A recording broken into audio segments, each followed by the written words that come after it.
to Death and Aliens, an in-depth look at horror and sci-fi TV from two friends who vaguely know what they're doing. I'm MK. And I'm Courtney. Courtney, how are you?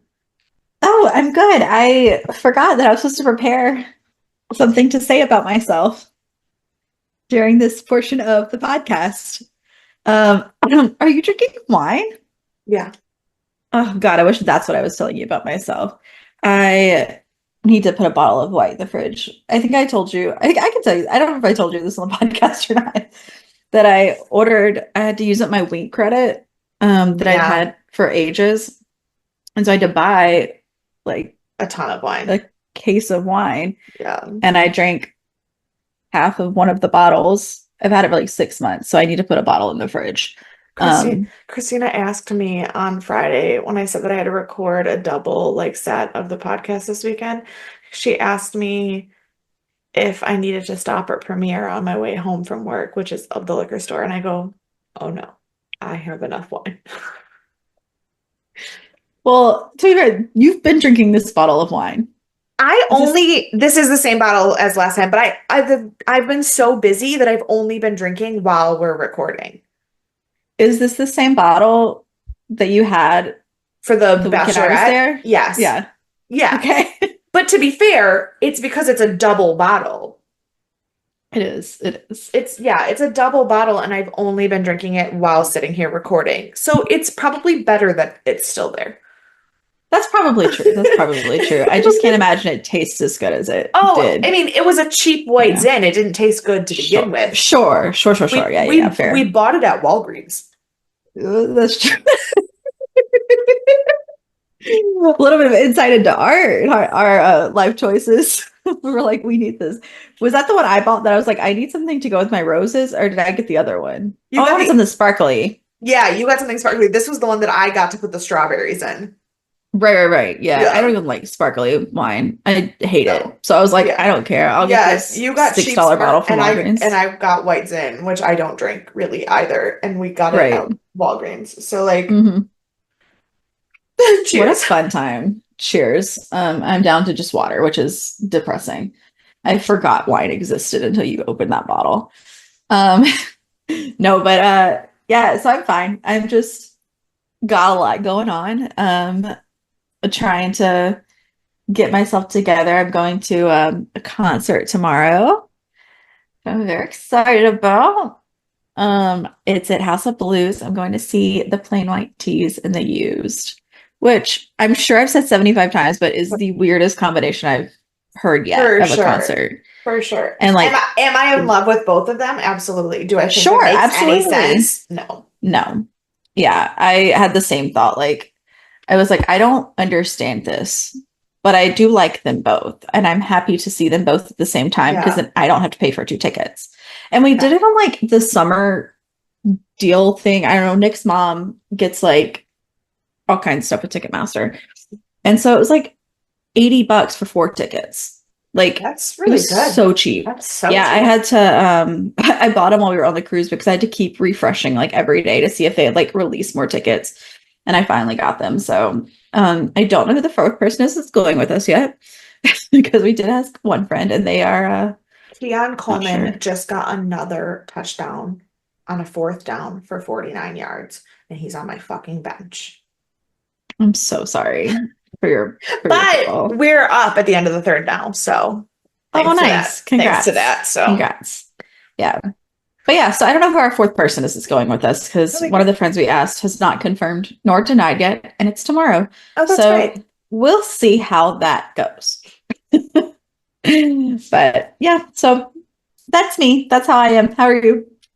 I'm good. I'm going to talk about something very specific and very weird that I saved for this podcast, this episode of the podcast in particular, because of something that happened during this episode. Okay. So I'm watching this episode. I'm taking my notes for this episode. My mom's watching it with me. And I went to write down the word hieroglyphs. I wrote HY on my paper, which I'm aware that that's not correct. But That's not how you start. Yeah. Right. But it's the sound, it's the correct sound though. So I wrote HY. And then I just continued to stare at my mom. and stare at my paper. And I said, Mom, what's the word for Egyptian letters? And she thought I had said mirrors. And she was like, I don't know. Is that what they call the Ankh? And I was like, no, no, no, like it ends in the glyph thing. And she was like, hieroglyphs? I said, thank you. And then I told her that I had written HY down, and she goes, well, because you spelled it wrong, your brain wasn't like processing. It could not fix It it. could Yeah. not fix it.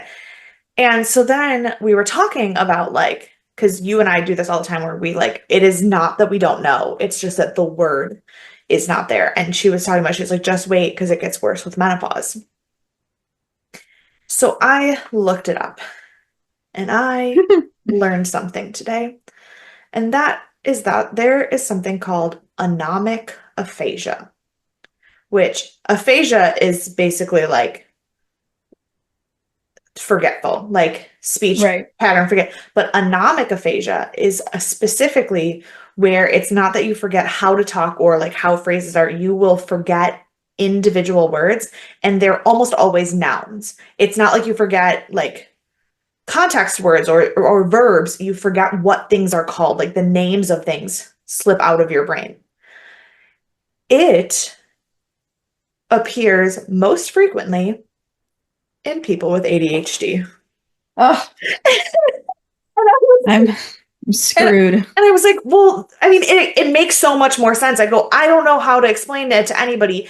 Like, I was like, the number of people who look at me like I'm a crackhead when I talk to them about the fact that I forgot what the word spatula was for 3 days straight. Like, I was like, it's always things. I'm like, what's that thing, the thing that's called, and I can describe the thing perfectly. I know when to use it, how to use it, but the word itself is gone.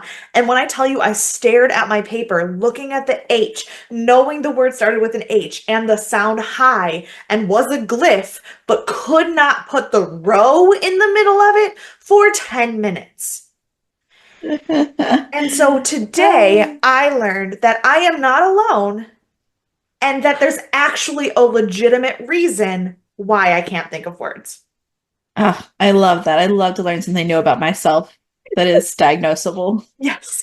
It's always That's a good day. right. So I thought you would appreciate that. And I wanted to I share it on do. this episode in particular because of the fact that hieroglyphs was the word that sent me into the deep dive The spiral, tizzy. Hmm. finding out that I can't Right, see. right. I do love that so much for you and for me and for all of us with ADHD. When I That's saw, right. I'm a gem. and when I saw, so like, because I Google, I go, what's it called when I can't think of a word? And, a bunch of things come up, but mostly Sure. the thing that comes up is a description of anomic aphasia. So then I Googled anomic aphasia separately. And the first thing that comes up is anomic aphasia is a speech-related memory symptom that is most often found in people with ADHD. And I was like, oh, great. Just another ADHD tax we have. So if you also constantly forget words in a way that doesn't make sense, you might also have ADHD. Yeah. So that's how I'm doing today. Excellent. I checked off one more box in the ADHD test this morning. Yeah, I just threw mine into my pile that I have going of ADHD traits. Just another wadded up piece of paper. Just what Um, is life? What else is going so on? yeah, no, I mean football, baseball Sure, playoffs. sure, sure. That's really what I've got Who is going your on. baseball team? The Cleveland Guardians. Okay, so I knew you said you liked them. I didn't know if they were like your Oh yeah, team. they're my team. Mhm. I apologized to Dan last week. I said, I'm so sorry. And he was like, for what? Like out of nowhere, we had not been having a conversation. I just looked at him and apologized. And he said, for what? I said, you've never met baseball playoff me. I said, because I don't pay attention to the playoffs unless the Guardians are in them. And Mhm. they've been having a rough stretch. So they haven't had a great playoff run in a little bit. So it's been since before you knew me that that was a problem. And I don't pay attention to baseball until close to the playoffs anyway, Right. because I don't it's even know just when baseball season is until someone's it's like, from April, it's but that's about playoffs. it's from April till October. That's too long. That's Too true. long. So I And no don't one cares that long. right. A lot of people care that long, not me. I only pay attention like mid-September. Figure out who's going to be in the Yeah. playoffs, and then if my team isn't, I don't watch it. It's not the best. It's very fair weathered. I don't have enough time to give my energy to everything. But Right. the Guardians not only are in the playoffs this year, they clinched their division, so they didn't have to play the wild card round. Right. Yesterday was the first game, but it started while we were at the shower, which I will talk about in the next episode. Um, so I didn't start to watch it. Then, I was busy doing things for the shower and everything, and then I was like about to fall asleep because I was just exhausted. And Dan goes, just so you know, Cleveland's up 7-0. And I go, well, okay, good. That's pretty big. Yeah. That's a big stretch too. I do know that much about baseball, Yeah. that Yeah. 7-0 is a lot. Yeah. And that like 5 of the 7 were in the same inning. It was wild. So I was like, okay. So then I was like, I don't have to be stressed because it's not a close game and I'm already tired. And baseball does their playoffs in best of series. So like one game is not the end of that round anyway. And it was the first game of Yeah. the series, and I was tired and Cleveland was doing really well. So I was fine. Tomorrow after school, though, I'm more worried about our relationship because it'll be It's tomorrow. because it'll be game 2. Um, Oh, I see. yeah, I tomorrow was will going to be say the Saints play tomorrow, but I don't think that's going to no, no, affect your no, relationship. no. Tomorrow will be game 2, and Detroit fought its fucking way like tooth and nail to be in the playoffs, and then Cleveland walloped them yesterday. So I'm pretty sure they're gonna They're come coming back. back with They're a coming back with vengeance. a vengeance. And I won't have just had a bridal shower. So I'll have had school, which means that I will want to think about something else. You should get you some weird pizza and I watch the game. should, but also Dan has open house tomorrow. So actually I won't How even do you be have with. open house He today? did. They do a Oh my weekend. God. Yeah, they do a Sunday morning and a Monday evening so that it gets like multiple different people. Yes, Like, that makes but they sense. also I don't think they have school tomorrow because of it. Luck. Yeah. So I don't know, but I won't even be with him because he's gonna go right from open house to rehearsal. So either I will have like pizza and booze, or I will have ice cream and we'll cry Oh God, into I've been wanting ice cream so badly. I just want to go to oh Wendy's and get a Frosty. Like, who's to say? I might do it today. I might, yeah. I might break. We'll see. So we'll see. Um, Yeah. well, thank you for filling that time while I remembered that I had to find a quote for this episode. Perfect. Because for sure Great. forgot until you were like finishing your story. And I was like, nope, nope, nope, nope, nope. You're not finished Yeah, yet. I'm not. I'm So also happy to live vicariously through you and learn more about baseball as I did with the perfect. Olympics. So Perfect. what a fun time for everyone. Yeah. So, can you give me some spiritual guidance to help me through this I time in my can. life? Because also I I can. misread the notification, and that Keon Coleman touchdown was one that had happened earlier. We only got a field goal. We're at 17-20. So you're one. Oh, No, wait. Yeah. you're one down. We're 1920. no, no, no. Oh no. The 16 had been we're at 10. We got the 16. Oh, we did get a touchdown. We got 16, but then Yeah, the yeah. extra point hadn't been on it. We're only at 17. Oh, I see, I see, I see. Yeah. Okay. I misunderstood. I see. Mhm. Yes. No matter what love throws at you, you have to believe in it. You have to believe in love stories and Prince Charmings and happily ever after. That's why I write these songs, because I think love is fearless. Taylor Swift. Yeah. Some days you just need a Taylor Swift quote Some to days you get you just need a through. Taylor Swift. Sometimes I just go on BuzzFeed and do the like, which Taylor Swift track one is the best, like Mhm. voting thing. I did that Yeah. today. I picked I forgot that you exist. I forgot that you existed. You I did. haven't done that one yet, but To be honest, first tracks are not great on her albums, though, to be fair. Like it's usually the always first mid yeah. album. Yeah. But to be fair, Lover might be my favorite album. Like Me too. and I'm like, there's some I'm so surprised by it. I'm like, that's the thing is I love all of it. And every time I think I like I'm like, yeah, but that's not the best era. But then I think about individual tracks and I like do the like pick out of all of the track ones and pick out of all of the track twos. And then I realized that I love everything on Lover.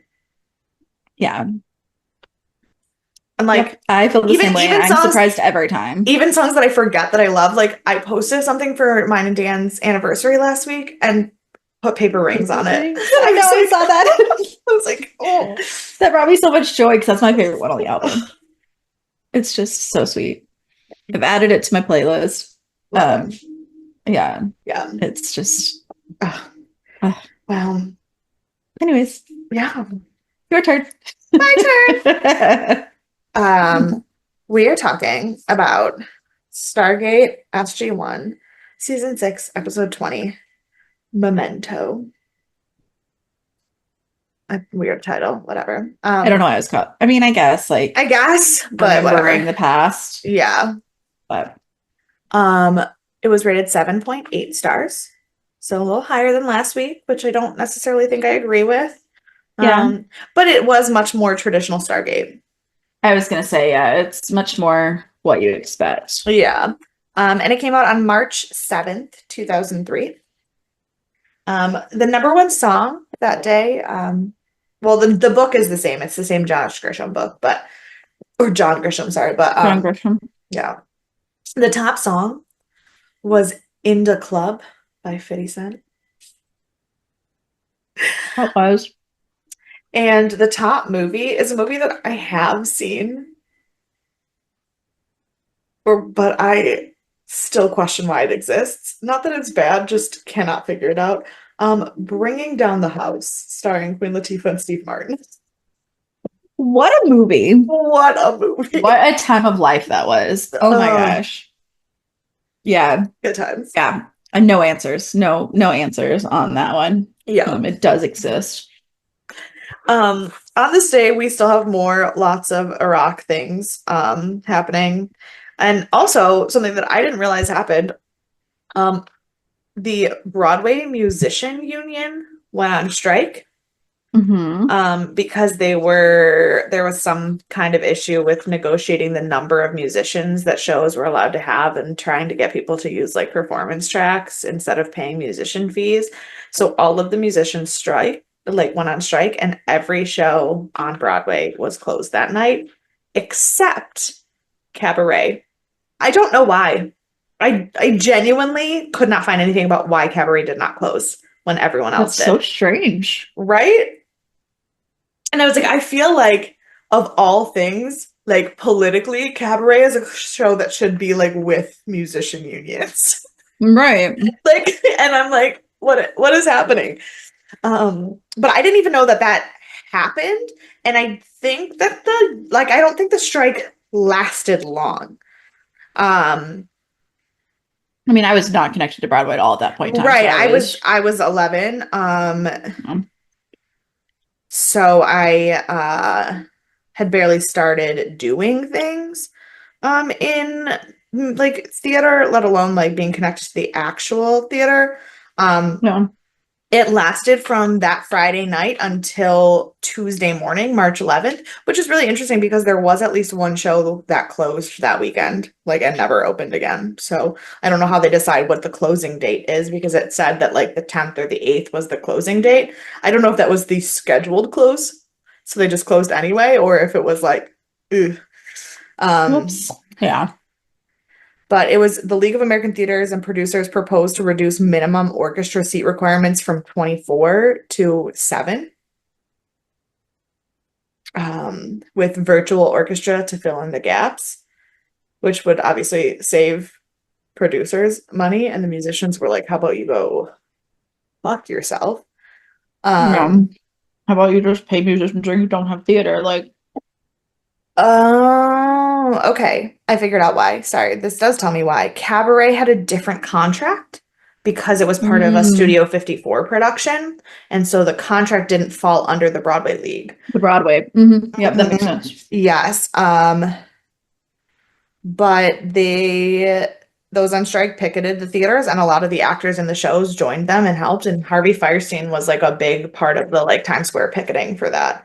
Wow. Yeah. But yeah, so, but also that must have been that, and like I understand that their contract wasn't in play, but could you imagine being the musicians in Nope. cabaret and you're and like still going to work when everything else and knowing that your next show might not be this one, and like if the strike doesn't get figured out, what happens next? And like the performers who are like watching all their friends Right. be forced to close for a strike and they still go to, like wild. Also, Yeah. could you imagine anybody like that's the beginning of March. I'm pretty sure that year that was during it was after Mardi Gras but before Easter. So like I don't know what travel would have been like that week, but like could you imagine people coming to New York City for that weekend and everything's fucking closed? Man, what a time. Yeah. So it's an interesting story there. The episode was directed by Peter DeLuise, written by Damian Kindler, and edited by Brad Rines. Um, Nothing new there. Our guest is Robert Foxworth, who played Ashwan. He is known for basically lots of like nothing roles and voice work, but what he's actually known for is that he played the voice of Ratchet in all of the live action Transformers movies. Hmm. Yeah. He had three wives through his life, and I went on a fucking spiral on this one because Google did me dirty. So his most recent wife that he married in 1998 is Stacey Thomas, who is a reality TV producer. She's part of the production team that created Masked Singer and Dancing with the Stars and all that stuff. Great. His wife before her, his second wife, was Elizabeth Montgomery, who played Mhm. the main character in Bewitched. Um, and she passed away in 1995. They were married all the way up until her death. But his first wife, who he did divorce, was a woman named Elizabeth Montgomery, who was also like an old school 60s and 70s TV actor. However, Did you just or say no, no, Elizabeth I'm sorry, Montgomery I said it. twice? I did. Marilyn McCormick was the first one. Apologize. Okay. However, if you Google Marilyn McCormick, what comes up is on the placard says Marilyn McCormick, actress, former wife of Robert Foxworth. However, the picture that comes up with it is a picture of a woman named Marilyn McCormick who was a theater teacher who was honored by the Tonys with their Carnegie Hall Hmm. Teacher Award, who is an Yeah. African American woman. He married this woman in 1964. So 1964 is prior to Loving v. Virginia. So I Yep. went on a whole ass spiral trying to figure all of this out. Turns out it was just that Google gave me the wrong picture. And the Marilyn McCormick he married was a white TV actress. Not the same at all. So fuck Google. Because Yeah. those two women have the same name. They are not the same person. Um, but also he is of that age where there's not a lot about him on the internet. And so though his marriages were one of my only like interesting things about him, which then turned into a rabbit hole that wasn't even true. But I was about to like give this guy props for having like an interracial marriage before it was even legal. He did not. Yeah. He Oh did not. well. No props for you. I mean, Foxworth. What is his right. name? Yeah, Robert Foxworth. It's a great name. But Speaking of great names, there's a man who plays college football right now. I don't know what team he's on. I don't even know it was on the TV Friday night at the party.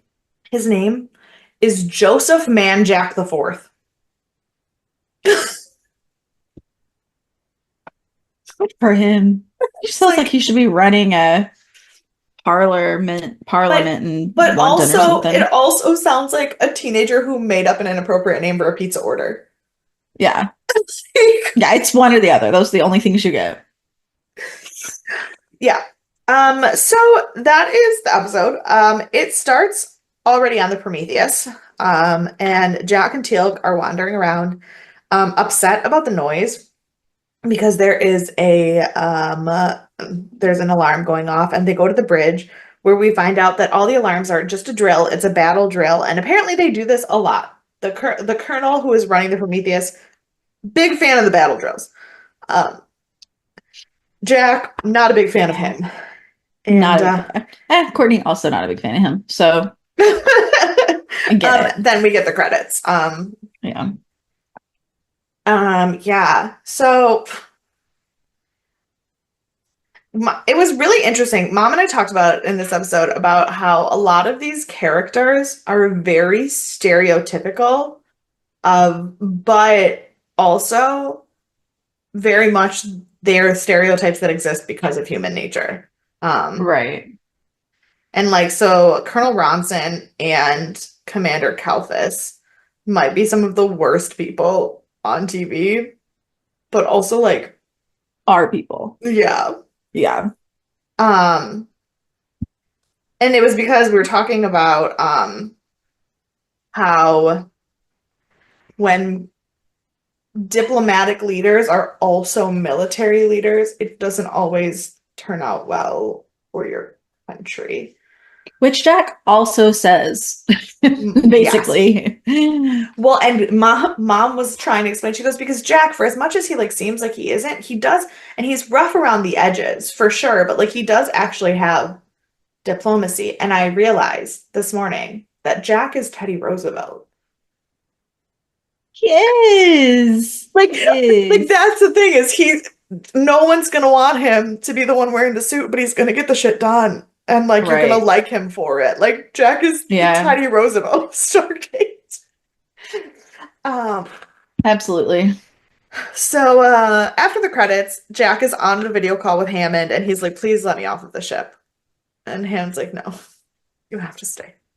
You have to do this. You have to like get them there safely. You're part of like the damage control. Like this is the Mhm. first time like the Prometheus is doing a mission like this. Like we need to make sure it's safe.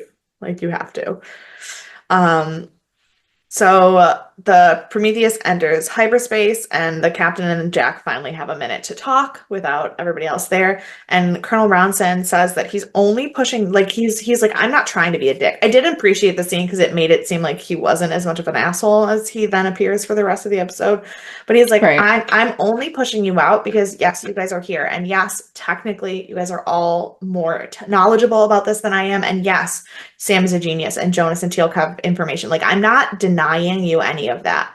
But if my Mhm. team doesn't trust me and thinks that I default to you on everything, you leave the ship and then what? Which is very true. And Yeah. also why there's bad managers in the world. Yes. Translate to corporate. Yeah, no, and it makes sense. It Mhm. it makes so much sense. Like, yes, I appreciate the help, but if you undermine me in my own room Nothing's going to get done because you're going to just walk out and disappear. and You're not going to and be here next And time. think about that like in terms of Mhm. corporate, in terms of education, when principals undermine every decision a teacher makes, you Yep. cannot get the kids to respect the teacher if you don't respect the teacher. Like, Right. Hmm. so they're having this conversation, they're chatting about it. Jack is kind of finally understanding why Ronson is being the way he is. He doesn't like the way he's handling it, but he respects the decision. And then they drop out of hyperspace 90 minutes early. Yep. Um, Which, if you think about the speed with which you're going in hyperspace, 90 minutes is a lot of distance. So, um, it turns out that there was a massive power surge in the hyperdrive, that was big enough that it took out the buffer that protects the hyperdrive from power surges. So that's not great. So Sam, Jonas, and Major Gant, who is the engineer basically on the ship, take a look and they find out that a gravity wave that they passed by in hyperspace was where the energy came from that destroyed the buffer. And while the hyperdrive itself and the Naquadria core are still completely intact, without the buffer, they don't have any ability to regulate the energy output, which means they're not safe to jump into hyperdrive. Um, Mhm. so Sam's like tells them the bad news. They have absolutely no way to repair this. And there's a conversation of like Jack and Sam and Colonel Ronson trying to go through all the possible scenarios, and they start talking about light bulbs and whatever. And then Jonas is like, I have an idea. Thank God for Jonas, honestly. Um, Truly every time. Every um, time. And Jonas is like, so they're one of the planets that's on the cartouche that we've never been able to access, is only like 4 light years away from where we are right now or something. And he's like, so they probably, if they're on the cartouche, they have to have a gate. It's probably buried because we were never able to access them. But if we can get there and find the gate and unbury it, we can get home and repair the ship. Brilliant. Great. Excellent. Yep. So they head there instead. They do use the hyperdrive engine just to get there, but it's such a short distance that they think that they'll be okay. But of course they're not. And the hyperdrive engine starts a power surge, and they have to jettison the engine from the Prometheus. And that saves them from it exploding directly on top of them. But obviously, you're jettisoning an engine outside of orbit. It's only moving so far. So it does, in fact, explode and ends up taking out their primary controls and all of their shields. But worse than that, their weapons are down and they're now under attack. Luckily, or more, should you say, lazy writing, life support untouched.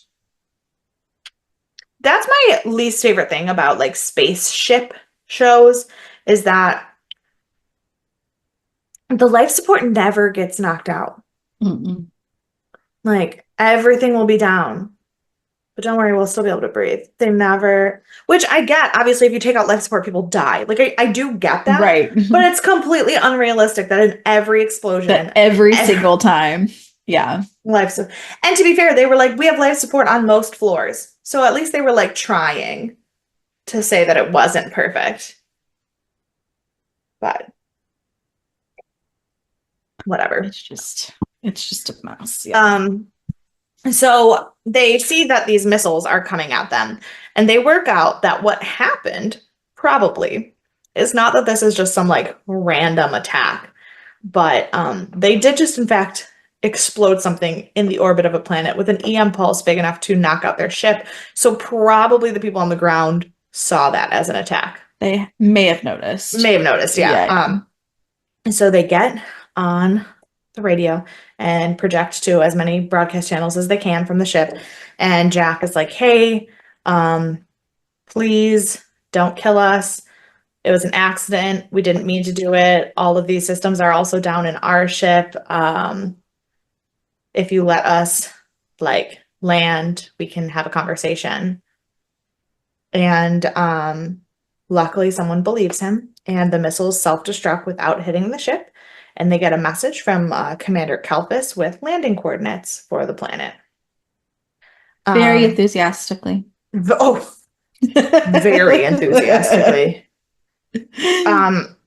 So Sam can't locate the Stargate on the planet. She does a scan, an elemental scan, and tries to find the Naquadah, and it does not seem like the Stargate is active on the planet at all. But they get off to talk to people, and they are immediately threatened to lower their weapons. Immediately. Which, is fair. Yeah. And the leader of the planet, who we find out his name is Ashwan, super pumped. So excited to meet them. So excited at the prospect of other life being able to communicate with them. His military advisor, however, Commander Kalfus, not so much. Not as excited. Not as excited. And they ask about if they're like, hey, like we would just like to be able to use the Stargate to get back to our planet, get some supplies, get the ship out of here. Like we apologize for anything that we've done, like whatever. And Ashwan and Kalfus are like, the Ring of the Gods, like that's just a myth that doesn't exist. And they're like, okay, well, if it's a myth, maybe it did exist at some point. Like, can we see historical documents? Like maybe see where the myth came from, whatever. So they're like, can we like go exploring a little bit? And Kalfus is like, absolutely not. You cannot go anywhere. You can go back to your ship. Yeah. He's like, we don't actually want you here. You can land here and that's it. And Ashwan's like, okay, yes, but I will give you some historical documents to go through while you're on your ship. Yeah. Elvis is not like that. No, Calvis does not like that. They were fighting, and Calvis is like, I think the ring was buried for a reason. I don't think we should be looking for it. I think this is a bad idea. Um, but unfortunately, even with the historical documents, our team can't find anything. All of the historical documents seem to end about 300 years ago. There's nothing legitimately historical anywhere, Yeah. which is also so funny to me when I think about the fact that America is like not even 300 years old. Right. Right. Yeah. The US military is like, wow, you don't even go back 300 years? That's You're crazy. like, And then it's, how do you know what your history is? I don't know anything Your about your history. your country didn't exist 300 years ago. Yeah, you were barely over 200 at this point. Hmm. Bless. Yeah. Oh, Oh, I just thought of the fact that like 250 years is like coming up. oh, like 2 years. Yeah. Hmm. Mm. I hope the world still exists then. Ain't no party like a. Oh, did you just say hope the what still exists? So I hope the world still exists then. Oh man. Well, based on the information we found out about the coral reefs, I don't know. What's to Ooh. say? Um, so they decide that they're gonna invite the Tagrians or whatever. I did not for a second learn how to pronounce their name. You know how last The week Targaryens? but the Targaryens are that sounds like Game of Thrones. It does, but I've never seen Game of Thrones, so Oh, I think it's Targaryens. I think that's right. I don't know. Hold on. But you know, last week I just literally couldn't say Hebrideans. Hebrideans, yeah. Yeah, that's not this. This problem is not my pronunciation. It's that I quite literally don't know what it is. Um, no, I don't care about. See, I tried to Google it and all I could get was Game of Thrones. It's like Targaer in Tagrian. It's Tagrian. Tagrian. I knew there wasn't an R before the G. Okay. See, I thought there was an R before the G. Yeah, no, Tagrian. Interesting. Well, okay. Um, so the Tagrians, they're gonna have them come onto the ship for dinner. And in order to do that, like, and they like basically do like a hostage exchange and send Teal'c and Jonas to the library while they wine and dine the rich people. Um, and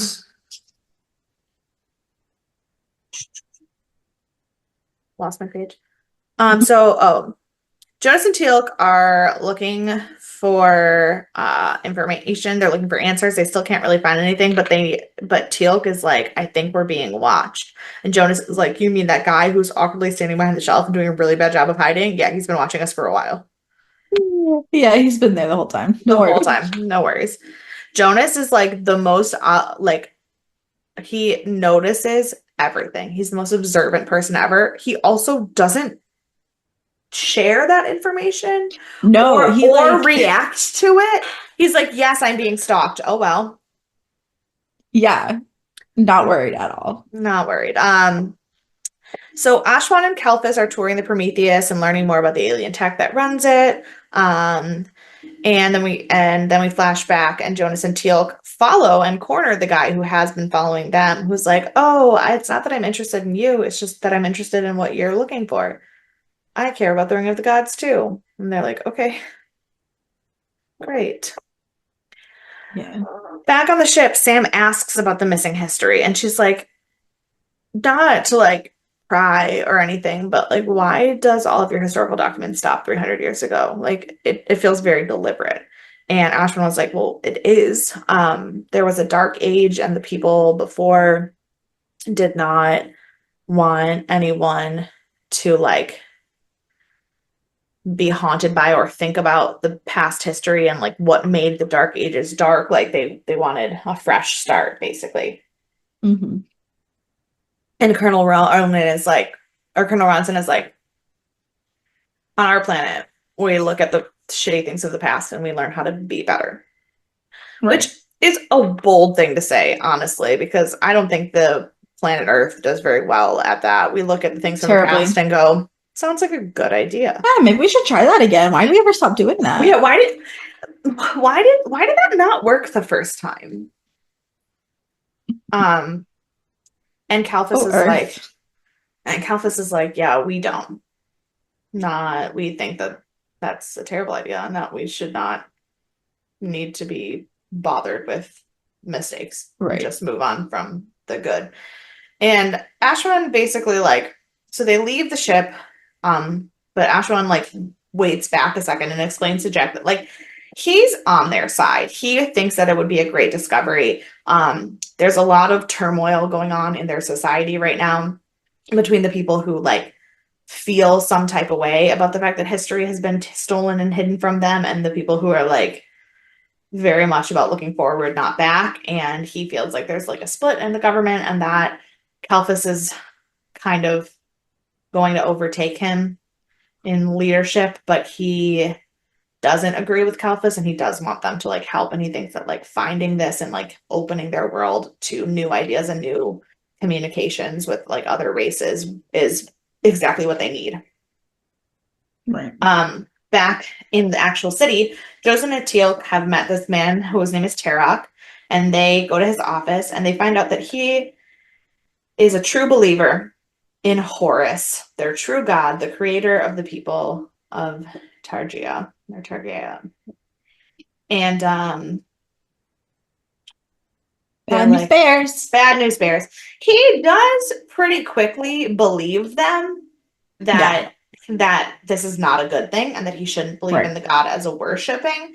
And I think it's because they're aware of all of the documents and can read them and explain them to him. So he's like, well, you guys, if you know this, you must know what you're talking about. So he Right. he very quickly, like he is not very like culty. He very quickly like recognizes where they're coming from and accepts them, which is great because it shows that he is just interested in the story and the The truth history and and the yeah. truth and wanting to understand why their planet has no history, less Right. so than the actual like worship of a god.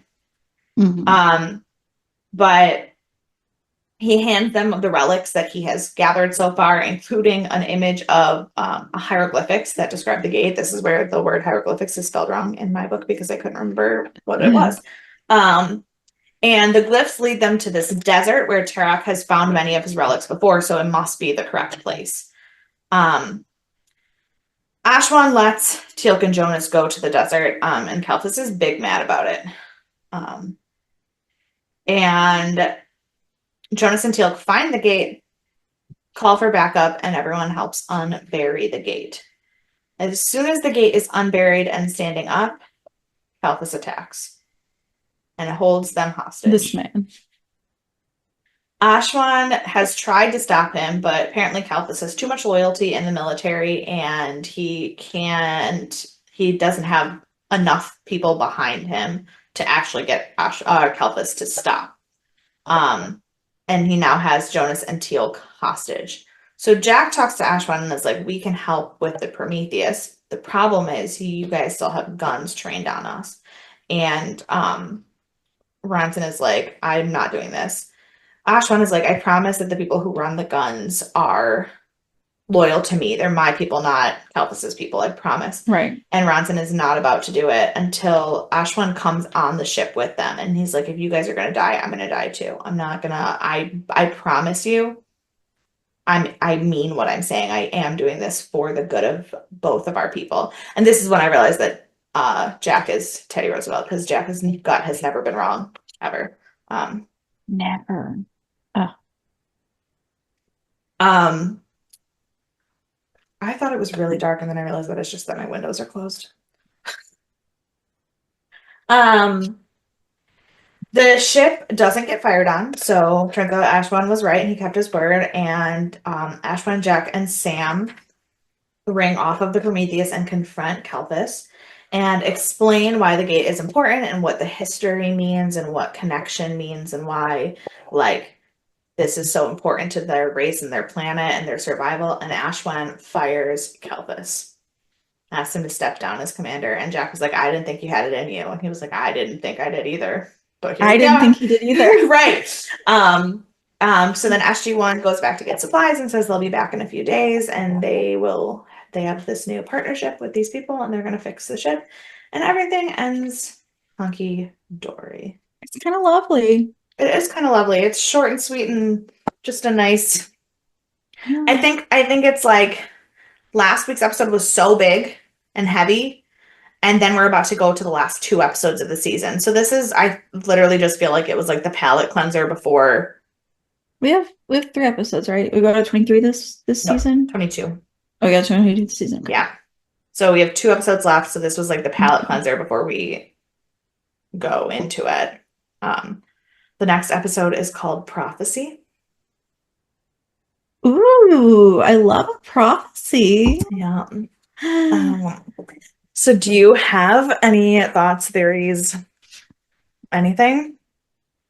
Oh, I don't know. I love prophecies though. That means something is fated.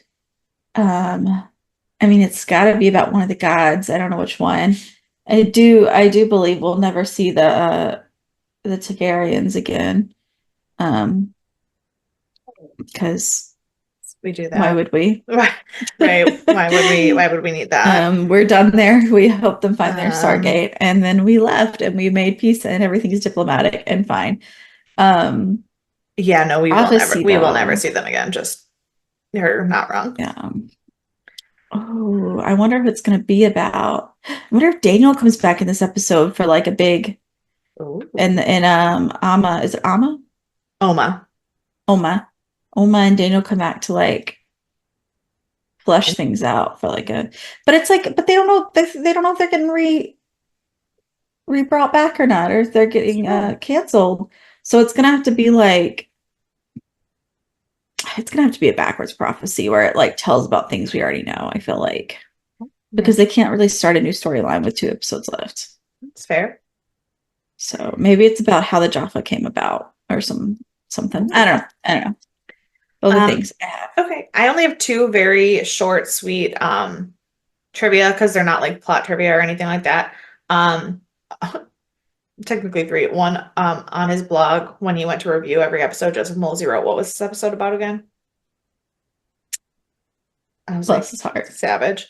But the 2 things, the security forces of the planet, all the soldiers that you see, they are the fatigues that they are wearing are German, and they are called Flecktarn. That is a very attractive word. Right. And we find out in this episode that over the 6 years of the Stargate project so far, they have been to 133 planets. Teal tells Jonas that. I'm totally missed that. That's a lot. Yes. Jonas asks how many planets they've been to, and Teal says 133. So that's a lot. Look, I've been to like 6 states this year, and I feel like I've been to too many already. And that's not even close to 133. Well, I wonder, hold on, how many episodes have there been of the show so far? Say 20 times 6 is Well, there's 22 episodes. 120 plus like another 20 for the extra episodes, maybe 15. So maybe 130, 135. You know, this would be the 130th episode of the show. Which means we definitely have not seen all the planets because A, that's less than 133, and B, we definitely have episodes where we've gone back to planets. With quite a Or few, not gone to planets. right. We have quite a few Chulak Yeah. episodes, quite a few Abydos episodes, quite a few Mhm. Earthbound episodes. So, you know, we've got some adventures we haven't gotten to see. Which, fascinatingly, there are Stargate books. There are novels. Ooh, Yeah, I have never read any of them, and I don't think they're technically canon. interesting. I think it's like Star Wars where like they are canon unless the show says like contradicts them and then they're not. Like, you know what I mean? Yeah. But they might be. A lot of them follow the story pretty well. So, yeah. Who do you want to punch? Alphas. Totally fair. Less aggressively than Kelvis, I'm gonna go with Colonel Ronson. Yeah. Yeah. Who is your MVP? Ashwan.